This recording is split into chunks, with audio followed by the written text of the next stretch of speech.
So guys, today what we're going to do is we're going to transition out of this chapter on gases and into the chapter that begins this bigger idea of what determines when a substance is a solid, a liquid, a gas, and how do they behave. So guys, the way that this is going to go is today to wrap up the particular conversation that we're having on gases, we're going to talk briefly about what happens to gases when they behave non-ideally. And we'll talk about that momentarily. And then, guys, we're going to quickly transition into chapter 12, and it's all going to be review. And guys, some of you are going to be saying to yourself, why on stinking earth are we going back over TOSOC and TOSVOC and all of these things about breaking intermolecular forces and breaking structure and all this other stuff?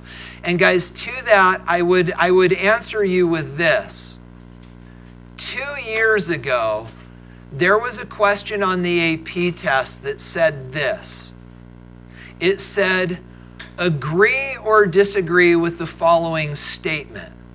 When water boils, it releases hydrogen and oxygen molecules. 60% of AP students agreed with that statement.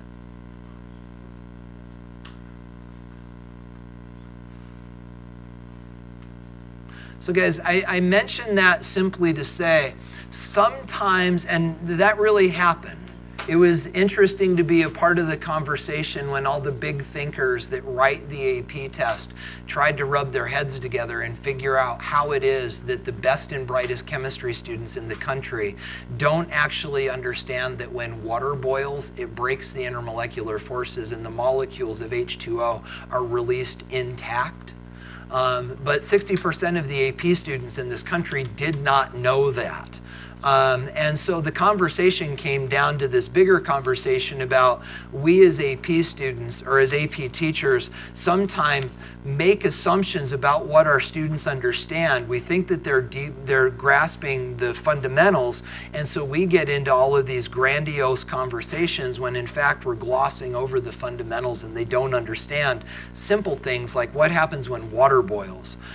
So guys, we're going to spend some time and we're going to make these connections before we get into this more deeply. So, all right. So guys, let's first of all talk about non-ideal gases. So this is the idea. In order to talk about non-ideal gases, let's first of all talk about ideal gases. So what are the assumptions that we make that makes a gas ideal? What do we know? Mass but no volume, which means they're there but they don't attract each other. And what else?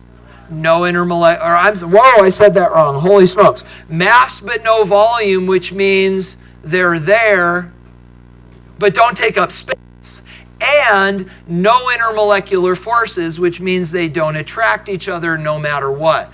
Now guys, again, using your mental model, what is it about a gas that makes those two assumptions appropriate?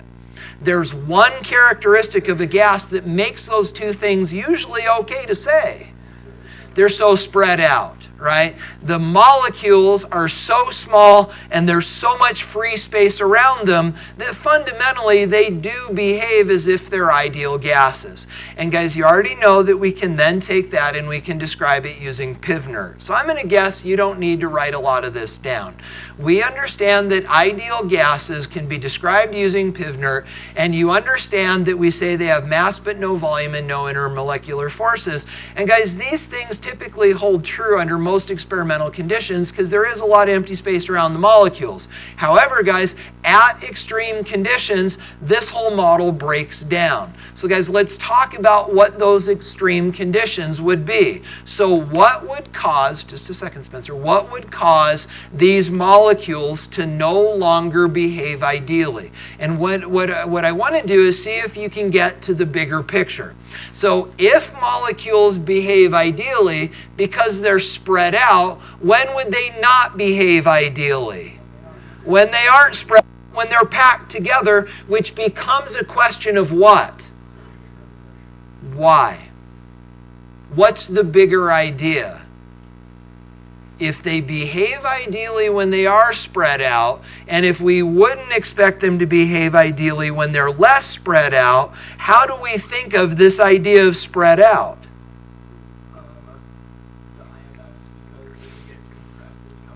That's true. And so eventually it's going to become an IMF issue. But guys, we've already talked about this characteristic property that talks about how spread out or tightly compact they are.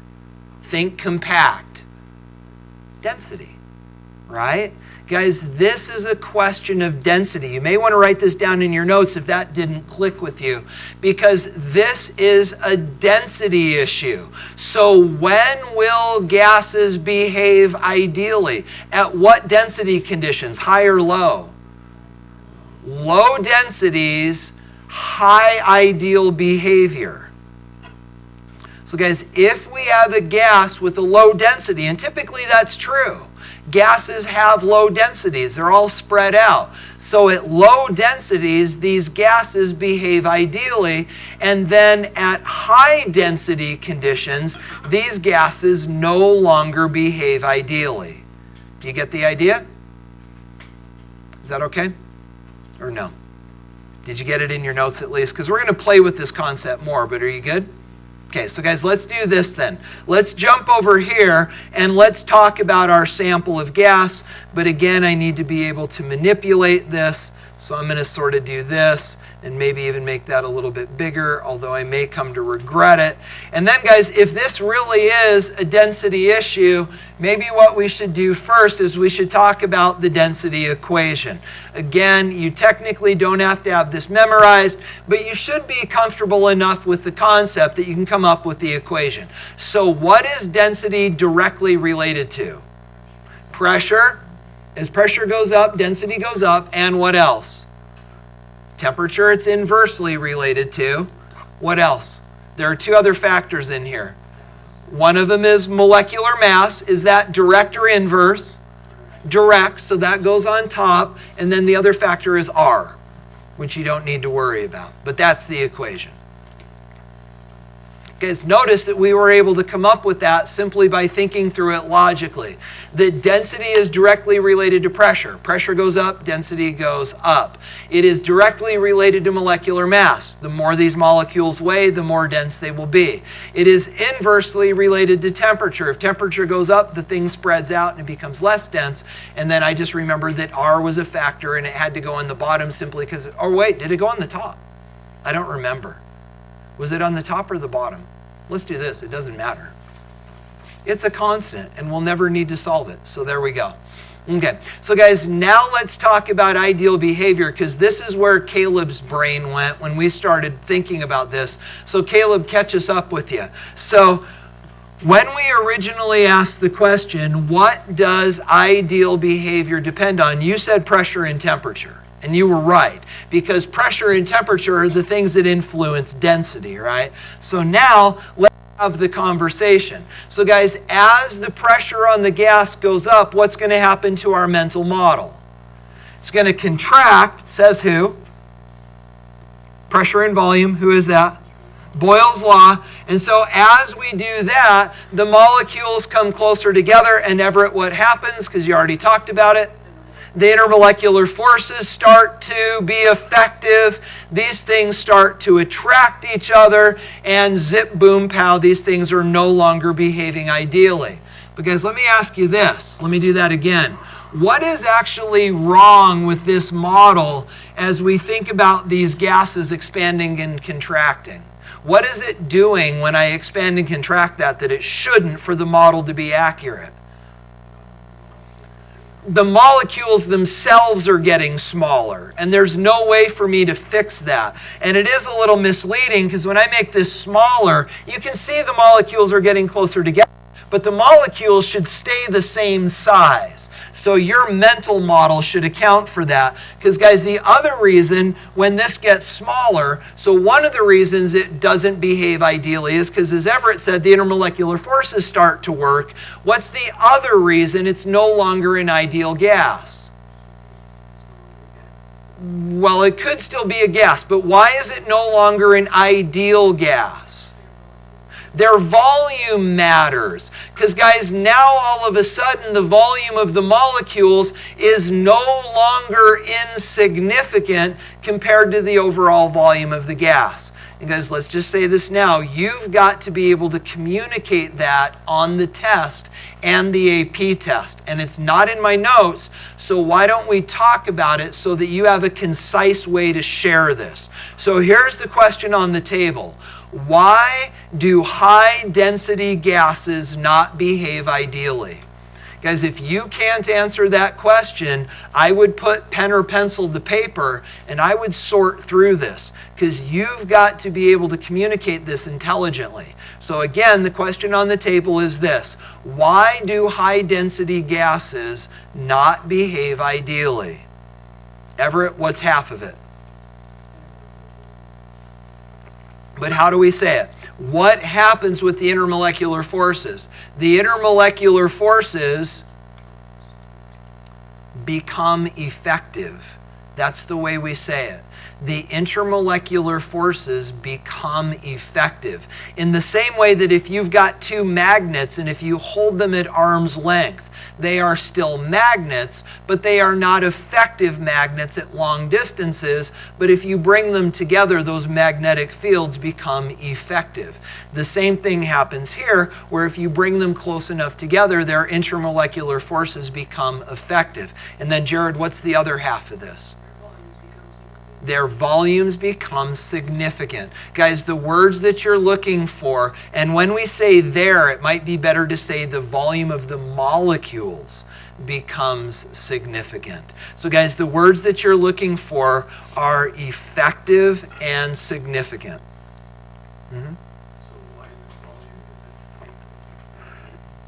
Because volume we're allowing to change. We're saying that pressure brings about a volume change and temperature brings about a volume change. It's a retelling of Boyle's and Charles' law. Because realize if that volume didn't change, what we would see is an increase, and we would see an offsetting increase in the other. So this all begs because if volume doesn't change, density doesn't change. Go ahead. Yeah.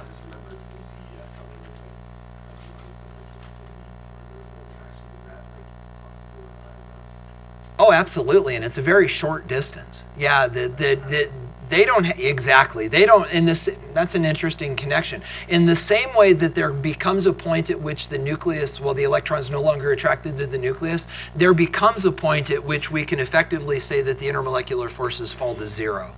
And the average distance, there's a name for it. It's called mean free path. It's the distance between the molecules. The mean free path in a gas at standard temperature and pressure is greater than the distance at which the intermolecular forces fall to zero. Understand that it's an average and sometimes they run into each other, but that's an interesting point.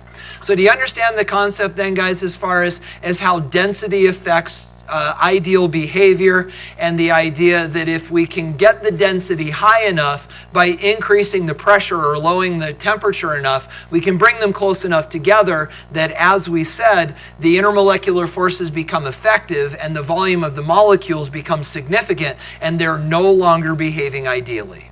You good? And again, what conditions does that happen at? High pressure, low temperature. And guys, we haven't directly said that yet, so if you want to include that in your notes, those are the conditions at which they behave non-ideally: high pressure and low temperature, because that brings them together, functionally increasing their, decreasing their ideal behavior. You guys good with all of that? Does that jive? Okay, so guys, you can actually see this here, and don't get too carried away with this, but this is kind of interesting. I like the way they represent this. So the idea is this. What you have here is actually a graph of pressure versus number of moles. But you can't directly measure moles, right? We don't have a moleometer. So what they did is they took Pivnert and they solved it for N. And when you solve Pivnert for N, you end up with PV divided by RT. So what you can do is take a sample of gas, measure its pressure, its volume, its temperature, R is a constant. And by doing this math, you can figure out the number of moles that appear to be there. And so if you take 1 mole of gas, which we started with here, if you start with 1 mole of gas, what you'll see is that as the pressure goes up, the gas deviates from ideal behavior. So the idea is this, is if gases really were ideal gases, all of these lines representing different gases would all be horizontal because there's 1 mole of gas and 1 mole of gas doesn't change. What you find out is that as you increase pressure, these gases deviate from that 1 mole line, indicating that they're no longer behaving as an ideal gas. Initially, they behave as if there's less gas there, and then eventually they behave as if there's more gas there, except for hydrogen, which is interesting, always behaves as if there's more gas there. And frankly, I don't understand the difference. But the interesting thing is that you can actually see graphically that they deviate from ideal behavior as pressure goes up. Now, guys, interestingly, temperature does the same thing. So check this out. This is the same sort of graph, only now instead of it being different gases, it's the same gas at different temperatures. And you'll notice, I mean, even 200 Kelvin's a fairly high temperature, but compare it to 1,000. It turns out that the colder the gas is, the more it deviates from ideal behavior as well. So bottom line is the higher, the colder they are and the higher the pressure, the less ideally they behave. Is it pertinent to this? Those are different temperatures for the same gas. Like measuring like how much temperature? No, we're changing the temperature of them. Yeah, go ahead, Hunter. Can you go back to the pressure? Sterling, I'm suffering from sandwich envy. I was like sitting over here, I was like, I know, that thing's good looking. Yeah. so on that one, I mean, they didn't take into account like cap the weight, they could do that to them. The molecular mass? Because CO2 is the heaviest one on there, it's got the biggest drop. Absolutely, definitely. Notice they're not accounting for that here because the pressure change would overcome, I would suspect, would overcome any difference in molecular mass. But we could do that. That'd be a great science fair project. Because it wouldn't almost be the same as that, because, I mean, they're going from different weights anyways. Correct. So there could, but it would be interesting. So this is the lightest, Yeah. and then 28. So here, and then there. Yeah. So Or no. I would expect. More would be lighter than, So that's 16. Nitrogen would be 28. yeah. So if that were the case, I would expect these to be in order. So somewhere we've got the mass differences masked, although maybe they are here because hydrogen is shifting out of order. It'd be an interesting project to try to do, although we definitely wouldn't want to be trying to create 1,000 atmosphere pressures here at Orem High. But it's an interesting, I mean, but even at that, right? I mean, so 1 atmosphere of pressure is right here. So even this is 200 times atmospheric pressure. These are scary pressures. Like if that tank failed, goodbye 3rd floor. So yeah, I mean, these are pretty high pressures. So yeah. Do you guys understand the idea? Okay. So guys, again, and I get the sense from grading the last homework that this caused a little bit, when we were looking at the math that allowed you to calculate the root mean squared speed and the math that allowed you to do the fusion rates, guys, this is frankly one of the struggles with teaching AP now, because they have so, I'm just going to use the word decimated, they have so decimated the mathematical content in this class I really feel a responsibility to you to at least expose you to the math in this stuff.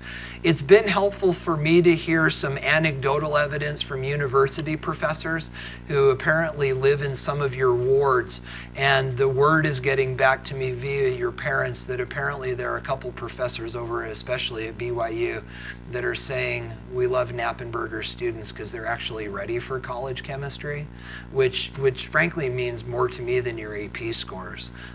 With that said, I've always, but I continue to feel a responsibility to at least expose you to material that you won't see on the AP test simply because it's important to understand. So with that said, guys, there's this thing called the van der Waals equation. Don't even write this down. I know that for some of you that's going to cause all sorts of issues, but guys, don't write this down. But let me show you what we're talking about. So go through this with me mentally. What equation do we use to describe ideal gases? Pivner, right? Now, what characteristic properties make gases ideal? No volume, no intermolecular forces. Can you sign off on that?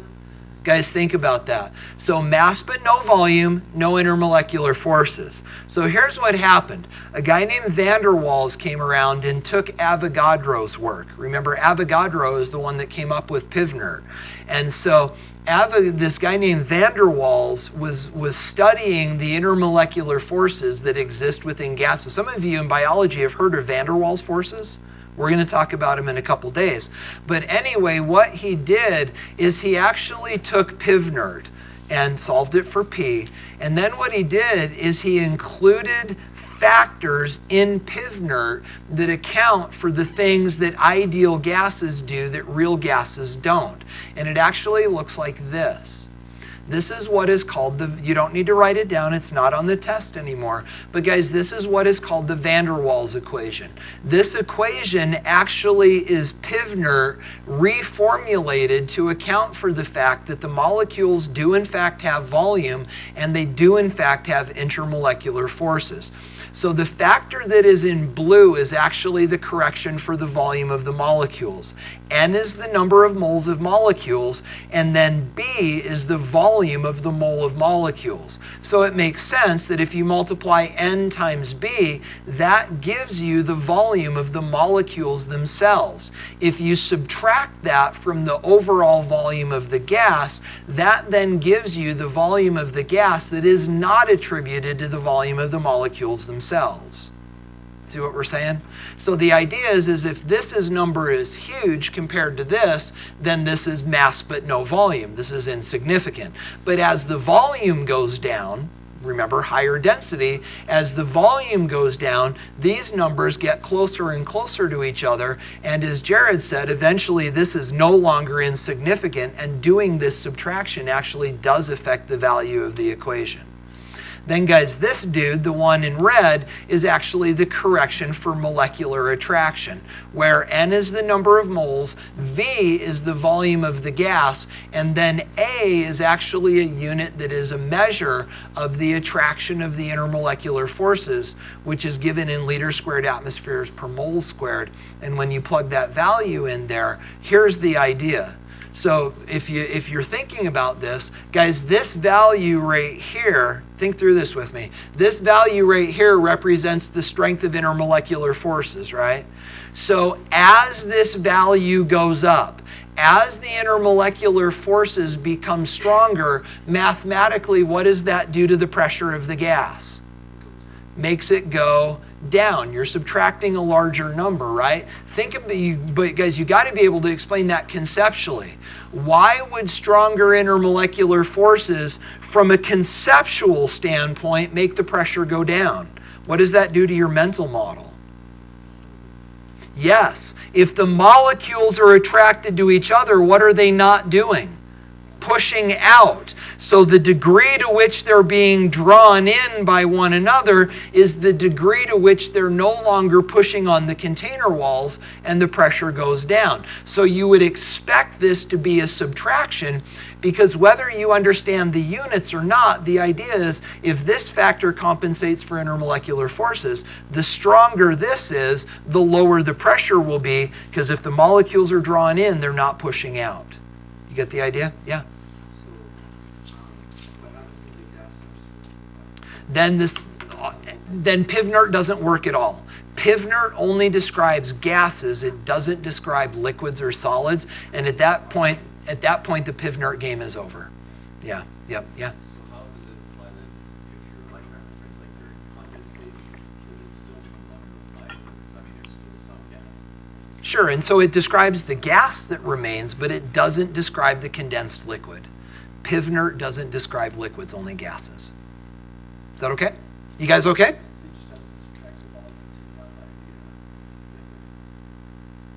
Not something we would ever do, but yes. Yeah. You guys good with the idea? Okay. So guys, moving along then, it's time to talk about phases. I would propose to you that taking notes would be a mistake. Guys, all of this stuff is stuff you already know.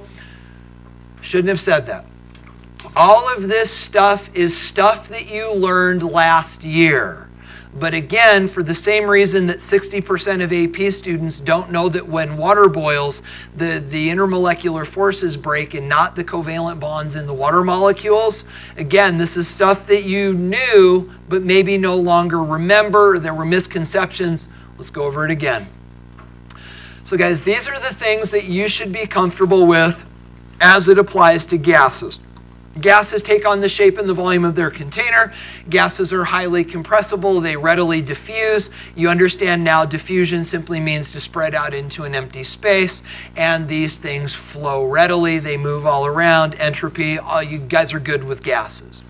Then guys, when we talk about liquids, we understand these things to be true, that they do take on the shape of the portion of the container that they fill, but they don't take on the volume. They don't expand to fill containers. They don't compress well, and they don't diffuse very quickly. They tend to stay put. And then guys, solids, but they do flow. And then guys, solids, they don't take on the shape or the volume of the container. They are virtually incompressible, although if you squeeze them hard enough, you can get them to change a little. They actually do diffuse.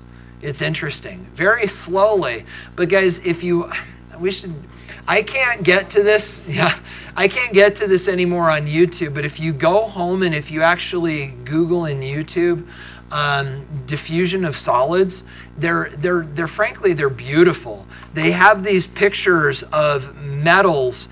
And they took a electron microscope. I think they call those micrographs. They took a micrograph of the interface where the two metals come together, and then they super compress these things, and you can actually watch the crystals grow into one another. It's really pretty if you think about it. So, but again, I can't show them to you. And then guys, obviously solids don't flow very well. So all of this then comes back to this. So guys, here's the scoop. We spent the last 4 class periods doing a super deep dive on gases. Now what we're going to do for the rest of this unit is we're going to bring liquids and solids into the conversation. And so now you need mental models that also include liquids and solids. So let's talk about our mental model for liquids. And guys, if you had me last year, what was the analogy that we used for what liquids are doing? Do you remember? It's like a mosh pit. These things are slamming into each other, moving all over the place. They're still essentially contained, but these are chaotic, violent systems where these things are moving all over. And then guys, within solids, the problem is this. When we represent a solid, fall on you, Jared. When we represent a solid, we tend to show people things like this. But what's missing from this model? The movement. Guys, these things just sit and vibrate in place. They are definitely moving, and you can make them move faster, you can make them move slower. Can you ever make them stop? in theory, absolute zero, but eventually you can get them moving fast enough that the intermolecular forces fail and the structure collapses. And what do we call that? Melting, right? So you okay with your mental models here? Okay, so then let's add some terminology to it. So guys, we've got solids, we've got liquids, we've got gases. You should be comfortable with, and realize this is energy. So solid to liquid is freezing, the reverse is, solid to liquid is melting, the reverse is freezing. Liquid to gas is vaporization, the reverse is condensation. But then guys, you need to know these terms as well. We're gonna talk about these more in the coming days, but a solid to a gas is what is called sublimation. You've probably heard of this. Well, you've experienced this with dry ice. That's why we call it dry ice. Carbon dioxide at the pressures that we see here on Earth do not go through a liquid phase. They go straight from the solid to the gas phase through a process called sublimation. They skip the liquid phase altogether. That's why we call it dry ice. Now, in order to make dry ice, they do that by taking carbon dioxide gas and putting it through a process called deposition. And to deposit, or the deposition process, is the opposite of sublimation. You good? You okay? Okay. So then guys, with this, we then start talking about things that look like this. Some of you may remember that we generated these graphs last year when we did the phase change lab, which my general chemistry students are going to do in a couple days. So guys, let's talk about this really quickly. Make sure that you're clear on this. So down here, guys, we have heat being added, and here we have temperature going, well, temperature change from low to high. So guys, down here we have a solid. And guys, make sure that you're clear on this. Down here, when we add energy to a solid, what is happening to these particles? What is represented here at a molecular level? The molecules are moving faster. So when we have a solid below its freezing point, when we add energy to the solid, in this case it's ice, but it could be any solid, these particles move faster and faster and faster until it starts to melt. And guys, when this melting process takes place, what is happening at a molecular level? Not the bonds breaking. What is happening? The intermolecular forces are not failing. What is happening? The structure is collapsing. Should we write these things down? Sounds like, guys, if you need to, this is critical that you understand this. When you add energy to a solid, the particles move faster and faster and faster, as represented by the increase in temperature, until they reach the melting point. When they reach the melting point, as we continue to add energy, the structure collapses, the solid turns into a liquid. The intermolecular forces are not broken. Guys, liquids, just a second, liquids still have intermolecular forces. So the structure collapses. But notice, guys, that as the structure collapses, they don't speed up anymore. The energy that we are adding is no longer going to accelerate the particles. It's going to break down the structure. And remember, when we learned about lattice energies, we learned that lattices have energies associated with them, and you've got to add energy to lattices to get them to break down. So as something is melting, the energy that we're adding is not accelerating the particles, it's breaking the lattice. Yeah. Are you okay? You guys okay with the idea? Yeah, so it would be fair to say that the lattice, that when you're adding the energy, the lattice breaks down. Exactly. Yes. Yep. Absolutely. So then, guys, once the lattice is entirely broken down, then what happens to the liquid particles? They start moving faster and faster as we continue to add energy. You can see the particles moving faster because the temperature is going up until it reaches the boiling point. And at the boiling point, as we continue to add energy, the molecules are no longer being accelerated. What is that additional energy doing as the liquid boils? Now it's breaking the intermolecular forces and the substance becomes a gas. Yeah. So why is the slope greater from A to B than C? Because the specific heat of water is greater than the specific heat of ice. Yeah, the specific heat of water is like 4.18 joules per gram Celsius. Ice, I think, is like 2.6 or something like that. Because the crystal is easier to accelerate. The nature of crystals typically makes them easier. It's easier for them to absorb energy. It's a function, partially a function of entropy. The specific heats of gases can be very, very high for similar reasons. Yeah. When you say molecular geometry, do you mean their crystal structures? Or do you mean of the particles that make them up? Absolutely, because those molecular geometries lead to intermolecular forces. Yeah, and it's also a function of mass and a lot of other things as well. You guys okay with the ideas that are represented here? Okay, so guys, if you understand all of that, what I want you to do, and I'm going to show this video to you twice. I showed this to you last year. Typically this happens the last 3 minutes of class, even though it's a 4-minute video. And so most people are getting up and tuning out and walking out as this video plays. Guys, what I want to do is I want to play this video for you, and I'm going to play it through twice. What I want you to do is I want you to look for the mistakes in this video.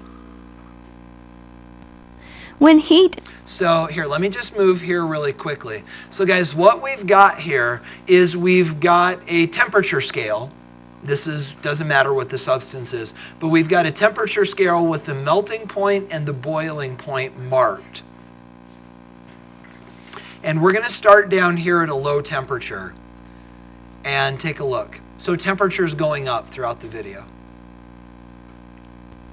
When heat is applied to a solid, its temperature and vapor pressure increase with increasing temperature because the molecules of the solid have increasing kinetic energy.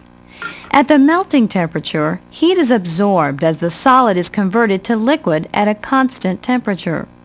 When melting is complete, the temperature of the liquid and its vapor pressure increase.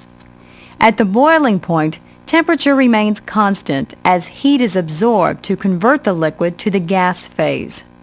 When all the molecules are in the gas phase, the temperature again increases as the gas phase molecules acquire additional kinetic energy. So guys, let me ask you a question quickly. What's the significance of the hole in the top? What if that hole hadn't been there? What would happen as we continue to heat the gas if the hole weren't there? The pressure would increase. The gas wouldn't have anywhere to go, and the pressure would go up. So the pressure would go up instead. Okay. And increases as the gas phase molecules acquire additional kinetic energy. On this graph of time versus temperature, the first segment represents heating of the solid. And again, guys, what happens during the heating of the solid? Particles are moving faster. Point A, the solid melts. And when the solid starts to melt, the temperature doesn't go up anymore. What's changing? Structure's breaking down. The temperature remains constant while melting occurs. At B, all the solid has melted, and the temperature again increases as the liquid is heated. So now what's happening to the particles? Moving faster. At C, the liquid boils. Again, temperature remains constant with time until all the liquid has been converted to gas. And what's happening there? Intermolecular forces are failing. And guys, again, it's important that you understand temperature never changes during a phase change. Point D. Then the gas particles speed up again. You okay? Okay, so now let's go back to this part of it and let's pick out the mistakes. when heat is applied to a solid, its temperature and vapor pressure increase within... What do and don't you like about that beginning part? Yeah, the solid particles are not vibrating. And importantly, they're also not vibrating faster. So as we increase temperature, those particles should not only be moving, they should be moving faster. But now let's talk about these. I ignored these when I showed you the video last time. What are those guys doing? Well, sure, but let's look at where they came from. Uh-oh. When heat is applied to a solid, its temperature and vapor pressure increase with increasing temperature because the molecules of the solid... Where are they coming from? From the solid. What are they doing? Sublimating. Guys, those particles represent particles that are sublimating. They're going straight from the solid to the liquid form, and in fact, that can happen. Or, I'm sorry, to the gas phase. They're sublimating, and that can happen. Yeah.